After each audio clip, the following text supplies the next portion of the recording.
اہل بیت کی شہادت کو تماشا بنا دیا ہے۔ وہ کہتے ہیں یکم محرم سے پہلے ناچ گانا دیکھو، تماشا کرو، موج کرو۔ 10 یکم محرم سے 10 محرم تک بس مسلمان ہو جاؤ اور چوک میں کھڑے ہو کے امام حسین کی شہادت کا تماشا بناؤ۔ ایک شخص سے میں نے پوچھا تو وہاں کیوں گیا تھا؟ کہنے لگا میں تو تماشا دیکھنے گیا تھا۔ اب یقین کریں میرے خون کو جوش آیا، خون کو۔ میں نے کہا یار انہوں نے امام حسین کی شہادت کو تماشا بنایا اور تو تماشبین بن گیا، سمجھ نہیں رہے قوم یہ کوئی تماشا ہے؟ اور سر پہ ٹوپی کوئی نہیں، چہرے پہ داڑھی کوئی نہیں، بال بڑھائے ہوئے ہیں، بازاری لوگوں کی طرح گلوں میں کپڑے ڈالے ممبروں پہ ناچتے پھرتے ہیں۔ یہ لوگ اہل بیت کا نام لیں گے جن کی شکلیں اس قابل نہیں؟ یہ لوگ اہل بیت کا ذکر دیکھیں آپ نے؟ یہ سوشل میڈیا آیا تو مجھے بھی کچھ مکروہ چہرے دیکھنے کا موقع مل گیا، ورنہ میں باز رہتا تھا۔ آپ یقین کریں وہ شکلیں اس قابل ہیں کہ امام حسین کا نام لیں؟ آپ یقین کریں میں ایسے ایسے چہرے دیکھتا ہوں کہ میرا دل نہیں کرتا یہ سیدہ پاک کا اپنی نام سے زبان سے نام لے، طبیعت نہیں مانتی۔ جس آدمی نے سر ننگا کیا ہوا دیکھیں نا آپ نے سوشل میڈیا پہ ایسے، یہ اس قابل ہے دیانتداری سے میری رعایت نہ کرنا؟ یہ شکل ہے امام حسین کا نام لینے والی؟ اور بی بی پاک کا نام جس سے مرضی سن لیتے ہو؟ میں تو بند کر دیتا ہوں، بند کر یار، اس کا چہرہ ہی نہیں اس قابل کہ اس سے حضرت فاطمہ کا ذکر سنا جائے۔ اس کو پتہ ہی نہیں کیسے نام لے رہا حضرت فاطمہ کا۔ کچھ نعت خواہ ہیں وہ ناچ ناچ کے حضرت فاطمہ کا ذکر، شرم کرو، پتہ ہی نہیں کس کا نام لے رہے ہو، پتہ ہی نہیں کس کا ذکر کر رہے ہو، اونچا بولنا، داد دینا، یہ کرنا، اٹھ کے کھڑی، یہ تماشا ہے کوئی اہل بیت کا ذکر؟ پتہ ہی نہیں کس کا تذکرہ کر رہے ہو؟ جانتے ہو یہ کون ہے؟ صبح قیامت میرے نبی پاک علیہ السلام نے فرمایا رب حکم دے گا قیامت کے دن ولی نبی غوث کتب ابدال آنکھیں بند کرے، نظریں جھکائے، سر جھکائے، یا اللہ کیا ہونے والا ہے؟ فرمایا محمد کی بیٹی فاطمہ کی سواری گزرنے والی ہے، رسول کی شہزادی گزرنے والی ہے، نظریں جھکاؤ۔ پتہ ہی نہیں یہ کون ہے، کس کا ذکر کر رہے ہو اور ناچتے پھرتے ہو، خبر ہی تمہیں؟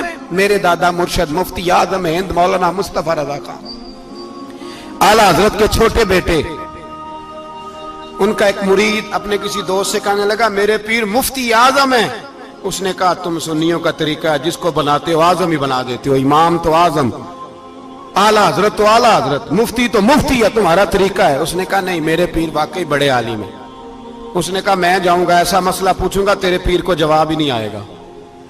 وہ ساتھ لے گیا، جب سرکار مفتی اعظم کی خدمت میں، اعلیٰ حضرت کے بیٹے وہ بھی چھوٹے والے، تیری نسل پاک میں ہے بچہ بچہ نور کا، چھوٹے بیٹے اعلیٰ حضرت کے بیٹھک میں بیٹھے تھے تو وہ آ گیا اعتراض کرنے والے کو لے کے، آپ کا مرید پوچھ لے جو مسئلہ پوچھنا ہے۔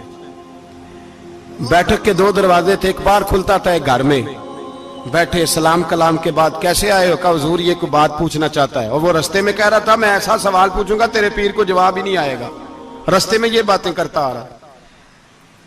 کہا پوچھو۔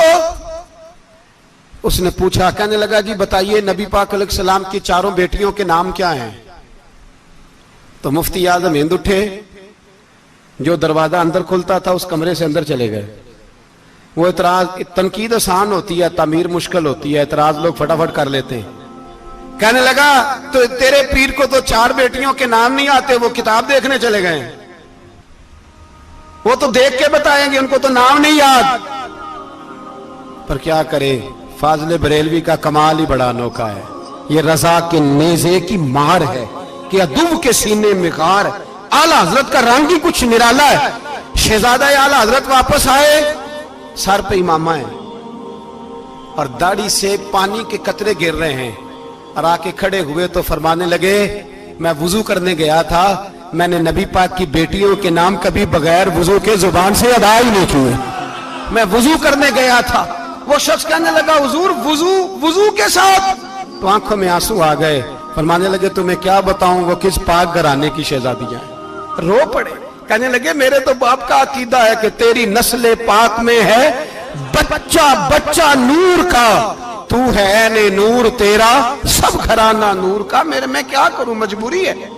ہمارے بزرگوں نے اہل بیت کی محبت کا یہ رنگ پیش کیا ہے۔ میرے اعلیٰ حضرت رحمت اللہ علیہ اب موضوع نہیں تھا, بات کہیں اور نکل جائے گی, عنوان بھی بیان کرنا ہے. پالکی میں بٹھا کے لے جایا جا رہا تھا, ڈولی ہوتی تھی, پالکی میں بٹھایا جاتا تھا علماء کو, جس طرح بچیاں ڈولی میں بٹھا کے. تو ہندوستان میں ایک رواج رہا کہ علماء کو لوگ پالکی میں بٹھا کے کندھوں پہ اٹھاتے تھے, 4 مزدور وہ ڈولی پالکی اٹھایا کرتے تھے. اعلیٰ حضرت کو بھی اٹھا کے لے جایا جا رہا ہے. فاضل بریلوی نے فرمایا رکھ دو نیچے. نیچے رکھا تو فرمانے لگے تم میں سید زادہ کون ہے؟ حضور کیا ہوا؟ فرمانے لگے مجھے رسول اللہ کے خون کی خوشبو آ رہی ہے, مجھے خالص خون کی خوشبو آ رہی ہے. چپ کر گئے چاروں مزدور. آپ نے فرمایا تمہیں قسم ہو رسول پاک کی, بتاؤ تم میں سید زادہ کون ہے؟ تو ایک کمزور شخص اٹھا کہنے لگا حضور مزدور سے مزدوری لینی چاہیے, ذات برادری نہیں پوچھنی چاہیے. اعلیٰ حضرت نے فرمایا شاہ جی یہ آپ نے کیا کیا, مجھے ہی کندھوں پہ اٹھا لیا. لاکھوں لوگوں کا پیر اور ہزاروں مشائخ اور علماء کی آنکھوں کی ٹھنڈک, بریلی کے امام جن کا قلم اٹھے تو وقت کے بڑے بڑے سورما گردنیں جھکا دے. اعلیٰ حضرت رحمت اللہ تعالی علیہ پہلے تو اپنی پگڑی اٹھا کے پیروں میں بچھائی, کہنے لگے تیرے نانے کے نام پہ کھایا ہے, تیرے ہی کندھوں پہ چڑھ گیا ہوں, واسطہ مصطفیٰ کا مجھے معاف کرو. تو شہزادے نے پگڑی اٹھائی, کہا حضرت ایسے تو نہ کیجیے. فرمایا نہیں ابھی میرا دل راضی نہیں ہوا. پھر اس شہزادے کو اعلیٰ حضرت رحمت اللہ علیہ نے پالکی میں بٹھایا.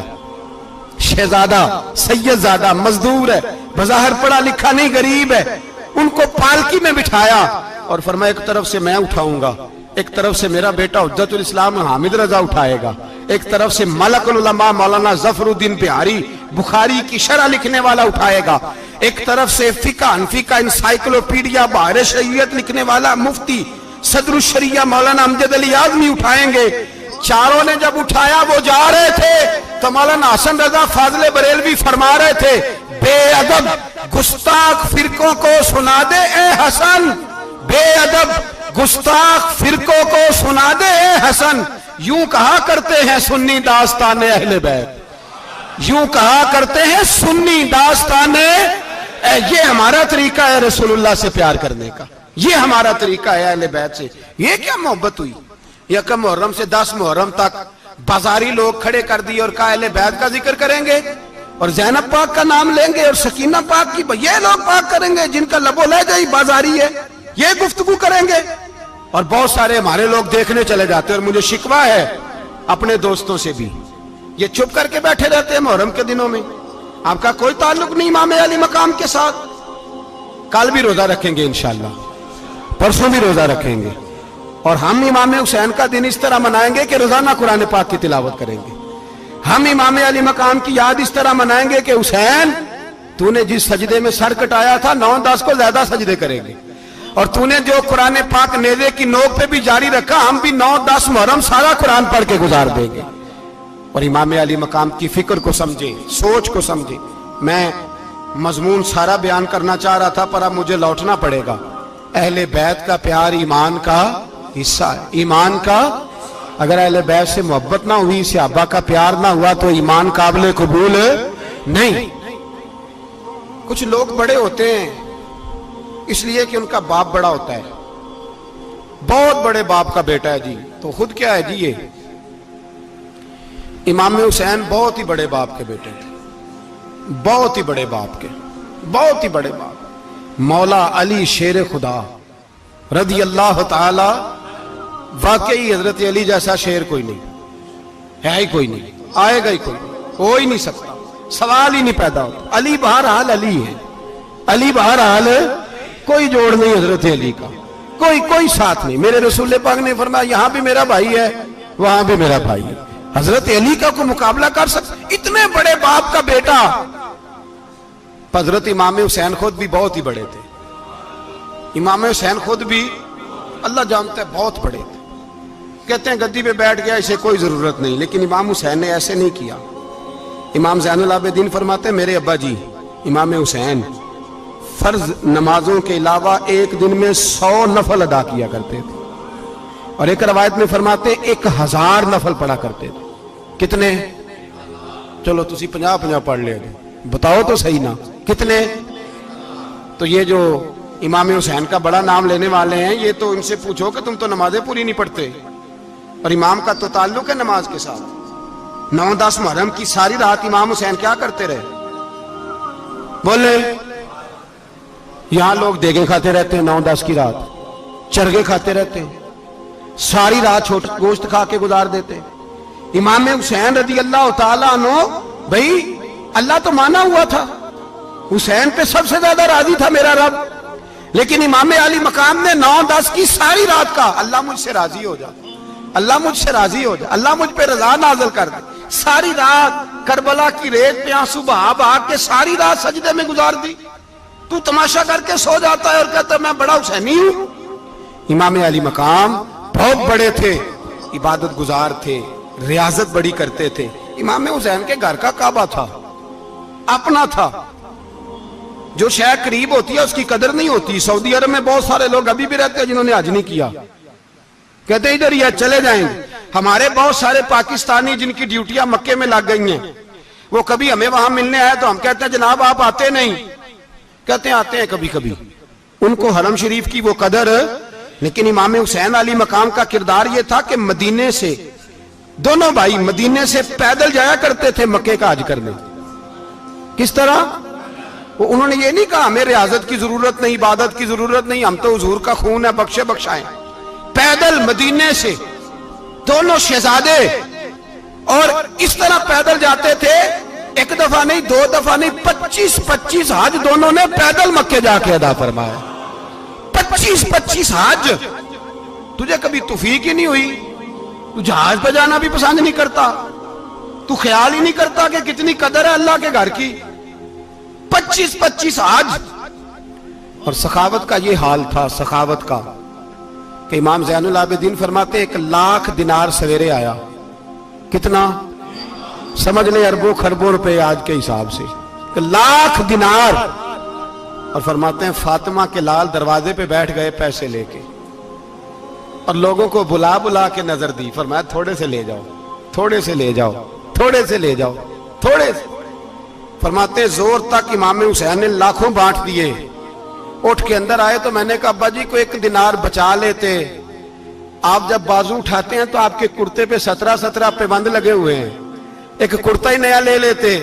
تو فرماتے میری طرف دیکھ کے کہنے لگے بیٹے یہ نہیں کہا کہ میں لے لیتا کرتا, لفظوں پہ غور کرنا. فرمانے لگے بیٹے اگر تو پہلے بتاتا تو پھر میں سوچتا, پہلے بتاتا تو پھر بھی میں, یہ نہیں کہا رکھ لیتا, پھر بھی میں سوچتا رکھنا ہے کہ نہیں. امام حسین نے سخاوت کی, عبادت کی, ریاضت کی, قرآن پڑھا, تلاوت کی, درگزر کیا, پیار کیا. امام حسن کی بات ہے, ایک لونڈی آئی. ہمارے ہاں تو شہزادوں کا اللہ ہی حافظ ہے نا, شہزادے وہ کسی کے بھی ہوں. یہ جو ہمارے سیاستدانوں کی شہزادے ہیں یہ ہم نے خراب کیے ہوئے, ان کی گاڑیوں کے پیچھے بھاگ بھاگ کے, اس لیے تباہ ہو گئے. پیروں کے شہزادے یہ خراب ہو گئے سارے, اس لیے کہ پیچھے بڑا بھاگتے ہیں. امام حسن کے پاس ایک لونڈی تھی, وہ دودھ لے کے آئی, دودھ گرم تھا, آپ کے اوپر گر گیا. اور وہ تھی بھی اسی طرح کی, اکثر کام بے دھیانی میں کرتی تھی, کنیز تھی گھر. دودھ گرا تو وہ کانپنے لگی کہ میں نے کئی غلطیاں کی, اب تو بہت سخت غلطی ہے. گرم دودھ امام پہ پڑ گیا تو امام صاحب نے تلاوت شروع کر دی امام حسن نے, والکاظمین الغیظ والعافین عن الناس واللہ یحب المحسنین. فرمایا جو غصہ پی جائیں اور لوگوں کو معافی دے, ان سے تو اللہ محبت فرماتا ہے, ان سے تو اللہ پیار کرتا ہے. امام صاحب نے اس لونڈی کو فرمایا جا تو اللہ کی رضا کے لیے آزاد ہے, جا تو آزاد ہے, اب تو لونڈی نہیں. اتنا بڑا اخلاق تھا کہ جو دیکھیں نا, میرے استاد گرامی ایک دفعہ میرے گھر آئے, حضرت محدث باولپوری, باولپور سے, 3000 کتاب کے مصنف, بہت بڑے عالم. میرا چھوٹا بھائی بوتل پلانے لگا, تو بوتل دی تو کپڑوں پہ ڈال دی, استاد صاحب کا سارا جبہ بھر گیا. کہنے لگے جزاک اللہ, بارک اللہ, اللہ مزید فزید, اللہ علم دے, فضل دے. تو میں نے کان میں کہا, میں کہ استاد جی انیاں دعاواں دینیاں سنتے, میں آپ روڑ چھڑ دا. اس نے کیوں یہ کیا ہے, مگر اتنی دعائیں دینی تھی تو میں ڈال دیتا آپ کے کپڑوں پہ پانی شربت, آپ نے اتنی دعائیں دے دی. بزرگ جلال کا مزاج نہیں. وہ شہزادے ہوتے ہیں جن کی طبیعت پہ ناگوار گزرتا ہے کہ یہ کیسے ہوگا. یوں امام حسین, امام حسن نے کسی جگہ بھی شہزادے بن کے وقت نہیں گزارا, اور میرے نبی پاک نے بھی انہیں شہزادے نہیں بنایا. ہم سب کے بچے شہزادے ہیں, جتنے بھی ہم ہیں نا, میرا بچہ جی منہ سے بات نکالتا ہے تو میں پوری کر دیتا ہوں، پھر بھی نافرمان ہے۔ میں نے کہا اسی لیے نافرمان ہے، اگر آدھی پوری کرتے اور آدھی نہ کرتے تو اسے پتا ہوتا کہ کہیں صبر بھی کرنا ہے۔ ہمارا بچہ روٹی نہ پکے تو گھر میں ٹی وی بھی توڑ دیتا ہے، اس کی اماں کھانا ٹائم پہ نہ پکائے تو برتن توڑتا ہے۔ کیوں؟ ہم نے اس کی عادتیں خراب کی ہیں۔ لیکن میرے رسول پاک صلی اللہ علیہ وسلم نے جھولی اٹھا کے دعا مانگی، اے اللہ، گویا حضور کہہ رہے تھے انہوں نے کو کربلا میں بھی جانا ہے، فرمایا یا اللہ انہیں 3 وقت روٹی نہ دینا، 1 وقت روٹی دینا، 3 وقت نہیں، 1 وقت کی روٹی دے، 1 وقت کا کھانا دے۔ اور نبی پاک نے ٹریننگ گھر کے اندر کرائی تھی، اندر حضرت فاطمہ نے ٹریننگ کرائی تھی۔ لوگ کہتے ہیں 3 دن امام حسین پیاسے رہے، بھوکے رہے، تو میں نے کہا ٹریننگ تھی ان کی اماں کی۔ توجہ ہے میری بات پر؟ ہمارا بچہ تو 1 گھنٹہ برگر نہ ملے تو برتن توڑے، ان کی اماں کی ٹریننگ تھی، صبر حوصلہ سکھایا تھا۔ امام حسن اور حسین بیمار ہو گئے تو حضرت فاطمہ نے منت مانگی، یا اللہ میرے بچوں کو شفا دے، میں 3 روزے رکھوں گی۔ کون سی منت مانی؟ بولیے۔ ہم صرف دیکھ کی منت ہی مانتے ہیں، میں دیکھ پکاواں گا۔ ایک آدمی مجھے کہنے لگا میں نے منت مانی تھی کہ میں بکرا دوں گا اللہ کے رستے میں، اگر میرا کام ہو جائے تو کام ہو گیا، بکرے کے پیسے کوئی نہیں۔ تو میں کہا تینوں پہلا نہیں تھی پتا میرے کو کوئی نہیں؟ کہتا اب کیا کروں؟ میں کہا اب تو دینی پڑے گی، اور اس میں بھی تحقیق باقی ہے، لیکن بات یہ ہے بھائی کہ منت یہ کیوں نہیں مانی کہ یا اللہ میرا کام ہو جائے میں 100 نفل پڑھوں گا؟ جو بھی منت مانگتا ہے وہ دیکھ کی مان لیتا ہے، بکرے کی منت ہی مانتے ہو، یہ کیوں نہیں منت مانتے کہ یا اللہ میرا کام ہو جائے تو میں پورا قرآن شریف ختم کروں گا؟ یہ ذرا پڑھنا پڑتا ہے، اس لیے عبادت کرنی پڑتی ہے، اس لیے اس کی منت ہی نہیں مانتے سرے سے۔ حضرت فاطمہ نے کیا منت مانگی؟ بچے صحیح ہو جائیں گے تو بولیے 3 روزے رکھوں گا۔ اللہ تبارک و تعالیٰ نے بچوں کو شفا عطا فرما دی، اور میں سمجھتا ہوں یہ کربلا کی ٹریننگ تھی۔ روزے رکھے بچوں نے۔ کس نے روزے رکھے؟ بچوں نے۔ کس نے؟ 7-8 سال کی عمریں بچوں کی۔ حضرت علی فرماتے ہیں جب میں نے دیکھا نا میرے بچے بھی روزے سے ہیں تو میں کہیں سے تھوڑے سے جوں لایا، یہ شہزادے ہیں کائنات کے سب سے بڑے۔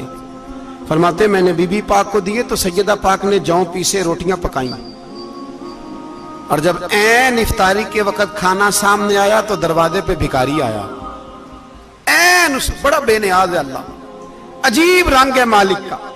عین افطاری کا وقت جب آدمی کہتا ہے کہ فٹافٹ ہو جائے، بھکاری دروازے پہ آیا اور اس نے صدا دی، او میرے رسول کے گھر والوں، کئی دنوں سے روٹی نہیں کھائی۔ حضرت علی نے، حضرت فاطمہ نے بچوں کی طرف دیکھا تو امام حسین چھوٹے تھے سب سے، انہوں نے سب سے پہلے برتن اٹھائے کھانے والے، اور کہنے لگے اماں میں نہ دے کے آؤں؟ حضرت فاطمہ رشک کرنے لگیں، مصطفیٰ کے نواسے باہر گئے، اپنے حصے کا کھانا وَيُؤْثِرُونَ عَلَىٰ أَنفُسِهِمْ وَلَوْ كَانَ بِهِمْ خَصَاصَةٌ، اللہ فرماتے ہیں انہیں بڑی اشد ضرورت بھی ہو پھر بھی وہ دوسروں پہ اثار کر دیتے ہیں۔ وہ کھانا باہر امام حسین دے آئے، پانی سے روزہ کھولا، کھجورے کھائی، لیٹ گئے، سویرے کھجورے کھائی، روزہ رکھ لیا۔ شام ہوئی تو حضرت علی فرماتے ہیں میں پھر اگلے دن کے روزے کے لیے جوں لایا، فاطمہ نے پیچھے روٹیاں پکائیں، 2 دنوں کی بھوک تھی پر مالک تو بڑا بے نیاز ہے، آزمانے پہ آیا تو اس رنگ میں عین افطاری کے وقت دروازے سے آواز نکلی، اور مانگنے والے نے کہا کہ بھوکا بھی ہوں اور یتیم بھی ہوں، یتیم ہوں۔ حضرت فاطمہ کہنے لگی بیٹا دیر نہ کرنا، یتیم کا پیٹ بھرنے میں دیر نہیں ہونی چاہیے۔ کھانا باہر چلا گیا، پانی سے روزہ، کھجورے، شہزادے ہیں شہزادے، یہ 2 جہاں کے شاہ ہیں، پاس کچھ رکھتے نہیں، 2 جہاں کی نعمتیں ہیں ان کے خالی ہاتھ میں۔ کھجور پانی سے افطاری بھی، سحری بھی، سویرے پھر اٹھے، روزہ رکھا، تیسرا دن ہے، تیسرا۔ ذرا دل پہ ہاتھ رکھنا، بچہ ایک رات بھوکا ہو تو اماں سوتی نہیں، اور میں کہا کرتا ہوں اماں فالج والی ہو نا، فالج والی ماں، فالج زدہ، تو آدھی رات کو اس کا بیٹا جوان کہے تھوڑی بھوک لگی ہوئی تھی، تو اماں کو رینگنا بھی پڑے تو وہ رینگ کے بھی جاتی ہے، روٹی پکاتی ہے، کہتے ہیں میرا لال بھوکا نہ سو جائے۔ اور مصطفیٰ کی بیٹی سے زیادہ بچوں سے کون پیار کر سکتا ہے؟ اور 3 دن کے بھوکے بچے، تیسرا دن آیا، بڑے حوصلے سے بی بی کہہ دیتی ہے چھوڑو ان کا تو کام ہے، یہ تو آتے رہتے ہیں، میرے بچے بھوکے تم پہلے روٹی کھاؤ۔ لیکن میرے بھائی کربلا ایسے نہیں سجتی، یہ جو برگر کھا کے ناراض ہونے والے بچے ہوتے ہیں یہ میدانوں میں نہیں نکل پاتے، ان کے لیے مشکل ہوتا ہے۔ حضرت فاطمہ نے، حضرت علی نے ڈیوٹی کی، ڈیوٹی اپنے بچوں کو تیار کیا کربلا کے لیے۔ تیسرے دن جب رکھا صاحب نے کھانا تو باہر سے بولنے والا بولا کہا میں مسکین ہوں، لاچار ہوں، گھر بھی کوئی نہیں، کھانا بھی کوئی نہیں۔ امام حسین پھر اٹھے، تیسرے دن کا بھی کھانا دے دیا۔ حضرت علی فرماتے میں بچے پکڑ کے مسجد لے کے گیا، کہیں بھوک سے میرے لال گر نہ جائیں۔ کہتے ہیں ہامتے کامتے تینوں شہزادے مسجد میں داخل جو ہوئے تو بس ہماری قیمت پڑ گئی، مول پڑ گیا ہمارا۔ کہتے ہیں مسجد میں قدم رکھا تو ایسے لگا جیسے نبی پاک ہمارا انتظار کر رہے ہیں۔ فرماتے ہیں تیسرے دن کی مغرب پڑھنے گئے تو حضور نے تینوں باپ بیٹوں کو چہرے دیکھے، فرمایا علی یہ جبریل کھڑے ہیں اور فرما رہے ہیں تیرے 3 دن کا عمل خدا کو بھی بڑا پسند آیا ہے، محمد مصطفیٰ کو بھی بڑا پسند آیا ہے، بڑا پسند آیا ہے 3 دن کا عمل۔ میرے بھائی ٹریننگ کرائی، ٹریننگ۔ ہمارے ہاں تو حال بڑا سخت ہے، اور دین کا معاملہ، چوری آتے ہیں بچے گھروں سے چوری نمازیں پڑھنے، داڑھی رکھ لے تو سب سے پہلے مسئلہ اماں کو بنتا ہے، سب سے پہلا۔ انہوں نے ٹریننگ کی، دین کے لیے تیار کیا، ہمتیں بدھائیں، اور رسول پاک علیہ السلام نے خود اپنی بیٹی کی تربیت فرمائی، شہزادی کی۔ کس کی؟ دنیا میں سب سے بڑی شہزادی کون ہے؟ آپ نام لیں گے تو دل ٹھنڈا ہوگا انشاءاللہ۔ میرا عقیدہ ہے حضرت فاطمہ کا نام لے تو اللہ دل کو سکون دیتا ہے۔ سب سے بڑی شہزادی سیدہ، بولیے سیدہ فاطمہ الزہرا رضی اللہ تعالی عنہ۔ حضرت علی فرماتے ہیں حضور بڑا پیار کرتے تھے حضرت فاطمہ سے، جب سفر پہ جاتے تو سب سے آخر میں حضرت فاطمہ سے ملتے، واپس آتے تو سب سے پہلے حضرت فاطمہ سے ملتے۔ فرماتے ایک جہاد کے لیے حضور چلے گئے اور مجھے نائب بنا کے چھوڑ گئے، میرے پاس مال غنیمت کے تھوڑے سے پیسے تھے، تھوڑی سی رقم تھی، تو میں نے سوچا کہ میں نے فاطمہ کو کبھی تحفہ نہیں دیا تو ایک زنجیر نہ سونے کی خرید کے دوں۔ کہتے ایک چین سونے کی زنجیر خرید کے میں نے حضرت فاطمہ کو تحفہ دی تو سیدہ نے پہن لی۔ کچھ دنوں کے بعد خبر آئی کہ حضور کل پہنچ رہے ہیں واپس۔ کہتے میں نے فاطمہ کو بتایا تو مجھے پتا تھا فاطمہ کیا کرے گی۔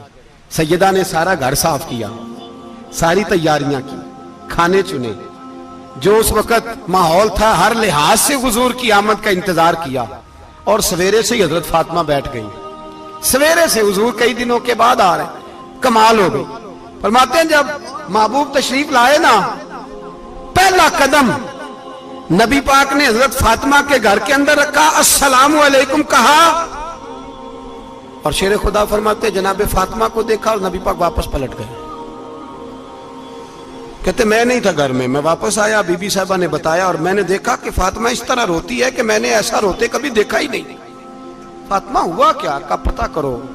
حضور چلے گئے، پر بغیر ملے ہی چلے گئے۔ کہتی ہے میں مسجد گیا، میں نے کہا ایسا کیا ہو گیا کہ اتنا محبوب بغیر ملے رخصت ہو گئے؟ میں مسجد گیا اور جا کر کے میں نے دیکھا تو نبی پاک کی مسجد کے کونے میں بیٹھے۔ میں قریب بیٹھا، میں نے کہا یا رسول اللہ فاطمہ بڑا رو رہی ہے، کیا ہوا؟ کہتے نبی پاک کی آنکھوں میں بھی آنسو آ گئے، حضور بھی روئے۔ پتہ ہے نبی پاک نے کیا فرمایا؟ یہ تربیت ہے، اس طرح کربلا سجتی ہے۔ رسول پاک علیہ السلام نے فرمایا وہ میری بیٹی ہو کے سونا پہنتی ہے، ہر عورت کے لیے جائز ہے، کئی کلو بھی پہن لے تو شریعت منع نہیں کرتی۔ حضور نے فرمایا میری بیٹی ہو کے سونا پہنتی ہے، اگر فاطمہ بھی سونا پہنے گی تو امت کی غریب بیٹیاں کس کے طریقے پہ چلیں گی؟ غریب بیٹیاں کس کے طریقے؟ جو باپ مجبور ہو کے 12 بندوں کے ساتھ بیٹی کو رخصت کرے گا وہ کہہ تو سکے گا نا میں اس طرح شادی کر رہا ہوں جس طرح مصطفیٰ نے فاطمہ کی تھی، وہ کہہ تو سکے گا نا۔ لیکن اگر یہ بھی سونے پہنے گی تو پھر نقشے قدم کیسے متعین ہوں گے؟ حضرت شیر خدا واپس آئے، کہا فاطمہ یہ تیری چین رسول پاک کو پسند نہیں آئی۔ بھائی یہ حقیقتیں سمجھو، جب بچوں کے ماحول کے اندر یہ رنگ، کیسے بیٹیاں سسرال میں جا کے گزارا کریں گی جب تو جان ہی نہیں چھوڑ رہا، جب تو ان کو طریقہ سلیقہ سکھا ہی نہیں رہا؟ اللہ ماشاءاللہ کثرت کے ساتھ ماں باپ کی غلط بریفنگ ہوتی ہے، جو ہستا بستا گھر خراب ہوتا ہے، اور بچے کے ماں باپ بھی تکلیف میں ہوتے ہیں، اس لیے کہ بچہ تکلیف میں ہوتا ہے۔ خدا را ان بچیوں کے ساتھ وہ معاملہ کریں کہ یہ اپنے گھر جا کے اگر کچھ مشکل بھی دیکھنی پڑے تو وقت گزار سکے. بھائی میرے رسول پاک علیہ السلام نے تیاری کرائی، ٹریننگ دی اور تربیت کی اپنی اہل بیت کی، اس لیے 3 دن پانی بھی بند رہا تو انہیں کوئی پریشانی. یزید نے کہا سونا لے لو، ہیرے لے لو، جواہرات لے لو، لیکن ان کی دلچسپی نہیں تھی تو ان کے قریب کوئی شے آ سکی. یہاں لوگ بکتے اس لیے ہیں کہ موج کرنے کا بڑا شوق ہے. مکان، بنگلہ، کاریں، پجارو، یہ چیزیں پریشان کرتی ہیں تو لوگ بکتے ہیں. مضمون کو سمیٹنا ہے. میں 3-4 موضوع آج بیان کرنا چاہتا تھا لیکن باتیں بس پھسل کے دائیں بائیں نکل جاتی ہیں. جو بدر کی جنگ تھی نا وہ کفر اسلام کی جنگ تھی. احد کی جنگ بول کے بتائیں. خیبر کی، خندق، کربلا نہیں، حق و باطل کی. کون سی بولیں؟ نہیں، ایک دفعہ سارے بولیں آپ کو ثواب ہوگا، کیونکہ امام حسین کو آپ حق پہ کہیں گے تو اللہ آپ کو اجر دے گا. کون سی جنگ تھی؟ ہمارے حکمران پتہ کیا کہتے ہیں مولوی ہر وقت ہمارے پیچھے پڑے رہتے ہیں، ہم نہیں مسلمان، ہم نہیں نماز پڑھتے، تمہیں تو سورۃ اخلاص نہیں آتی. یزید تو جمعہ پڑھایا کرتا تھا، تو جمعے کو خطبہ دیتا تھا. اور عجیب لفظ لکھے ہیں بعض تاریخ لکھنے والوں نے کہ جمعے کا دن تھا تو امام حسین 10 محرم نا جمعے والے دن تھی، تو امام حسین کربلا میں باہر نکلے تو آپ نے فرمایا اتمام حجت کر دوں، کوئی یہ نہ سمجھے کہ مجھے تو پتہ ہی نہیں چلا، غلطی سے تیر لگ گیا امام حسین کو. آپ نے فرمایا مجھے بتاؤ تو صحیح مجھے کیوں شہید کر رہے ہو؟ کوئی نہ بتا سکا. تو امام حسین نے فرمایا مجھے کیا ضرورت تھی مدینہ چھوڑ کے، مسجد نبوی چھوڑ کے آتا، میں تو اس لیے آیا ہوں کہ جس کو تم نے حکمران بنایا وہ شرابی ہے. کون ہے؟ وہ رنڈیوں کا ناچ دیکھتا ہے، مجرے دیکھتا ہے، مجرے. وہ اللہ کے حلال کو حرام اور حرام کو حلال کہتا ہے، لہذا مسلمانوں کا حکمران بننے کے قابل ہے یہ امام. اور یہ میں آپ کو ایک نہیں، میں 20 تاریخوں میں دکھاؤں گا کہ یہی خطبہ امام حسین کا کہ تم نے اللہ کے حلال کو حرام، حرام کو حلال کہا، شراب، زنا، جوا، بدکاری عام کر دی، لہذا یزید مسلمانوں کا حکمران بننے کا اہل. امام حسین خطبہ دے رہے ہیں تو یزید کی فوج سے نا لشکر آوازیں دینے لگا. کیا بلا؟ کہنے لگے حسین جلدی کرو، یا بیعت کرو یا جنگ کرو، دیر نہ کرو، ہمارا جمعہ لیٹ ہو رہا ہے. بلے ہو نمازیو، ہمارا جمعہ لیٹ ہو رہا ہے. جمعہ حسین کو شہید کریں گے، گردن کاٹیں گے، پھر جمعہ پڑھیں گے، نماز پڑھیں گے اور نماز میں کہیں گے اللہم صلی علی محمد وعلا. یہ نمازی ہیں. اہل بیت کی گردن پہ چھری چلائیں گے، پھر نماز پڑھیں گے اور کہیں گے اللہم صلی علی محمد وعلا. بلے ہو نمازیو. علامہ ہزاروی کہا کرتے تھے بلے ہو نمازیو. کیسے نمازی ہو کہ اہل بیت کی گردن پہ چھری اور ساتھ ہی اللہم صلی علی محمد وعلا؟ یہ کیسے نمازی ہو؟ یہ آج پوری دنیا کا حکمران اللہ ماشاءاللہ اسی طرح کا نمازی ہے. وہ کہتا میری فوٹو دیکھی نہیں، میں نے عید پڑھی ہے مسجد میں، دیکھا نہیں فوٹو لگی ہوئی تھی، میں نے بھی عید پڑھی ہے، جمعہ پڑھا نہیں میں نے. میرا بھی ابا فوت ہو جائے تو جنازہ پڑھتا ہوں، مولوی مجھے مسلمان کیوں نہیں مانتا؟ میں نے کہا یزید کو کیوں نہیں امام حسین نے مسلمان مانا؟ وہ تو دمشق کی جامع مسجد کا خطیب تھا. امام حسین نے سبق دیا ہے، سبق کہ زانی شرابی کو حکمران بنایا جا سکتا. پر میں کیا کروں، کلیجہ پھٹتا ہے، روح کانپتی ہے، دل تڑپتا ہے. مجھے ایسے لگتا ہے کہ جب میری ملت کا جوان اپنے موبائل پہ مجرا دیکھتا ہے نا، گندا مجرا، تو مجھے لگتا ہے 6 مہینے کا حضرت علی اصغر کا مزار کانپنے لگتا ہے کہ یا اللہ جس کام کے خلاف میں نے 6 مہینے کی جان قربان کی، میرے ماننے والے وہ کام کر رہے ہیں، میرے ماننے والے. اور جب مہندی کی رسم پہ شراب کی بوتلیں چلتی ہیں اور حاجی صاحب کہتے ہیں مجھے نہیں پتا منڈے کنڈے کیا کر رہے تھے، تو مجھے لگتا ہے حضرت عباس کے کٹے ہوئے بازوؤں میں پھر سے درد شروع ہو جاتا ہے. اور وہ کہتے ہیں میں نے جس کام کے خلاف بازو کٹوا دیے، میرے ماننے والے وہ کام کر رہے ہیں.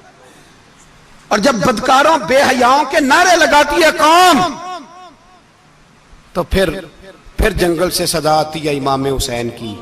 پھر حسین کہتے ہیں کہ نہیں، ابھی کربلا ختم تو نہیں ہوئی، حسین ابھی کربلا میں، حسین ابھی بھی جب اور یہ میں سب کی بات کر رہا ہوں، پاکستانیوں کی نہیں، صرف سارے حکمران، بہت سارے جو اسلام کا دعویٰ کرتے ہیں، وہ جب جہاز سے اتر کے دوسرے ملک میں جاتے ہیں تو جبے کے نیچے سے پینٹیں نکال لیتے ہیں.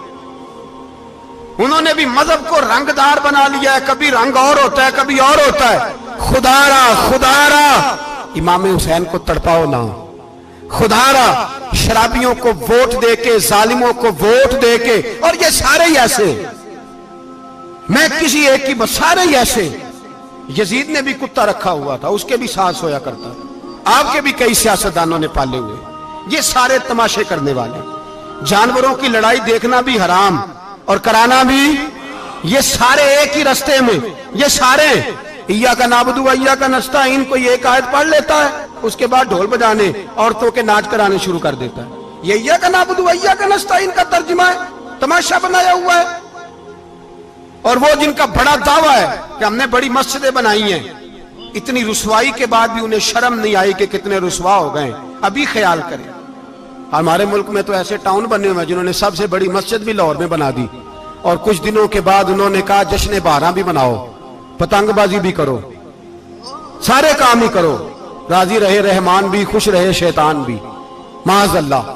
امام حسین نے اس سوچ کے خلاف جہاد کیا ہے، فرمایا نا لا الہ الا، دوسرے کی گنجائش ہے نا، شرابی کی گنجائش ہے، اس لیے کہ لا الہ الا، مسجد ہوگی تو پھر کلب نہیں ہوگا، لا الہ الا اللہ. اگر اللہ کا نام ہوگا تو پھر بدکار بے حیا کی گنجائش ہے، اس لیے کہ لا الہ الا اللہ، وحدہ لا شریک، دین میں کسی گند کی گنجائش ہے ہی نہیں. یہ فکر ہے امام حسین، یہ سوچ ہے. ہمارا حکمران کہتا ہے مولوی صاحب نماز پڑھنے سے کس نے روکا ہے، سارا دن پڑھو. ہم بھی مسجد بنا کے دیتے ہیں، ہماری طرف سے 5 کلے زمین میں بناؤ، ہمیں نہ چھیڑو.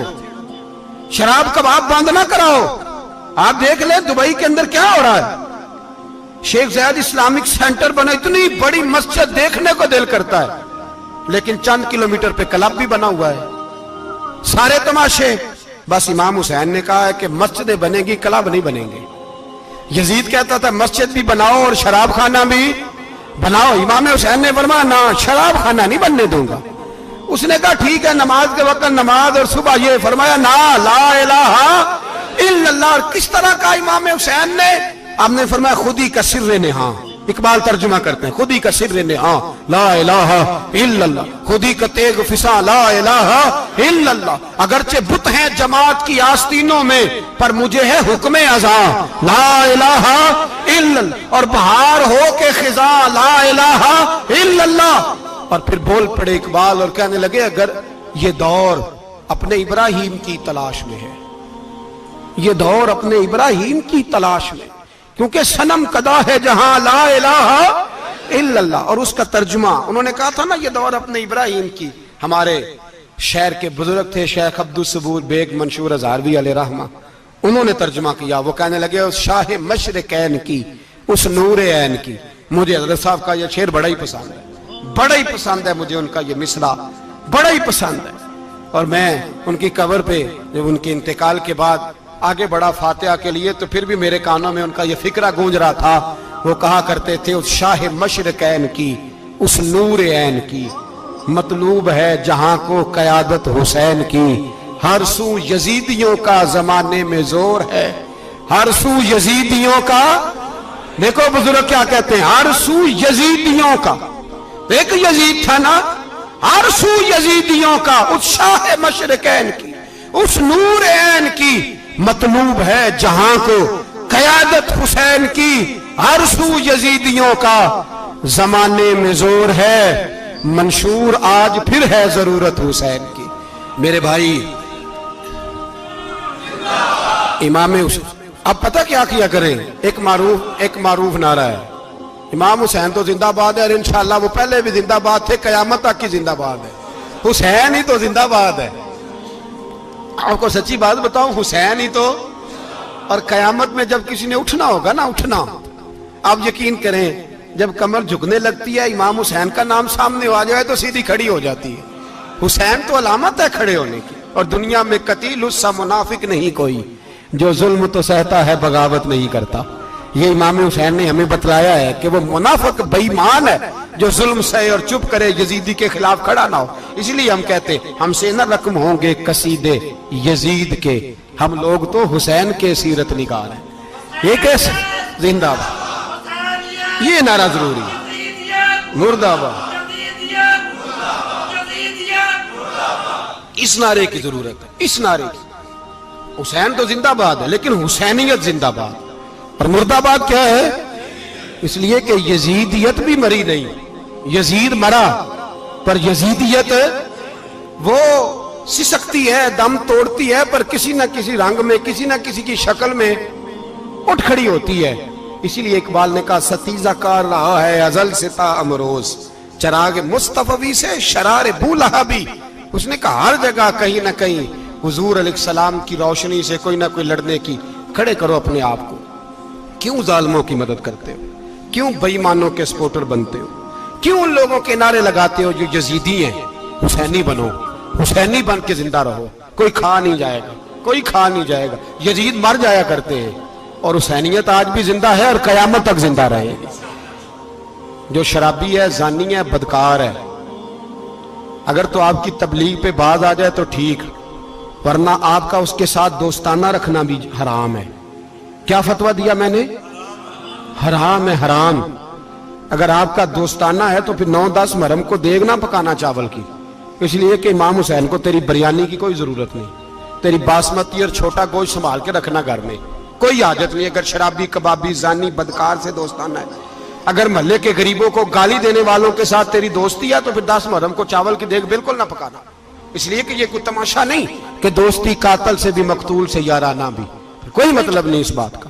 امام حسین کو ماننا تو پھر ڈٹ کے مانو, مظلوموں کے ساتھ کھڑے ہو جاؤ, غریبوں کے ساتھ کھڑے ہو جاؤ, برما کی بات کرو, برما کے مسلمان کی بات کرو, فلسطین, کشمیر, ان سب کے حق میں مسلمان اس وقت کھڑے ہوں گے جب سوچ حسینی ہو جائے گی, جب نظریہ حسینی ہوگا پھر کھڑے ہوں گے. 10 محرم ضائع نہیں کریں. اہل سنت کی علماء جہاں جہاں قرآن و سنت کی روشنی میں امام حسین کی بات کریں, جہاں جہاں بھی کریں, وہاں جا کے شریک ہوں. ہم بھی ہر سال بیٹھتے ہیں امام حسین کی یاد منانے, اور اس طرح بیٹھتے ہیں کہ حسین ہمارا ہے, حسین ہے, اور انسان کو بیدار تو ہو لینے دو, ہر شخص پکارے گا ہمارے ہیں حسین.